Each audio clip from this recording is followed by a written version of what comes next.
আমাদের সিম গাছে মাশাআল্লাহ গাছ ভরে ফুল চলে আসছে। এগুলো হচ্ছে খাটো জাতের সিম গাছ, আর এগুলো হচ্ছে বড় জাতের সিম গাছ। মানে এই গাছগুলো মাচায় দিতে হয়, আর যেগুলো খাটো জাতের সেগুলোর জন্য মাচার প্রয়োজন হয় না। তো গাছগুলোতে যেহেতু ফুল চলে আসছে, এখন তো গাছে খাদ্য দিতে হবে।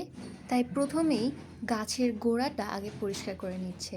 মাটির আগাছার সাথে সাথে গাছের একদম নিচে যে পাতাগুলো থাকে সেই পাতাগুলো একটু ছাঁটাই করে নিচ্ছে।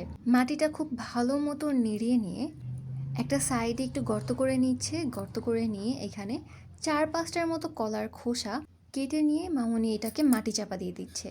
আবারও অন্য সাইডে একটু গর্ত করে নিয়ে আবারও 3-4টার মতো কলার খোসা কুচি করা এগুলো দিয়ে মাটি চাপা দিয়ে দিচ্ছে। তার উপরে দিচ্ছে চা পাতা। এই খাদ্যটা দেওয়ার মূল কারণ হচ্ছে গাছে এখন ফুল আসছে, ফল হবে, এই টাইমে পটাশিয়ামের খুব প্রয়োজন হয় গাছের। তাই তো গাছে এখন কলার খোসা আর চা পাতাটা দিয়ে দিলাম।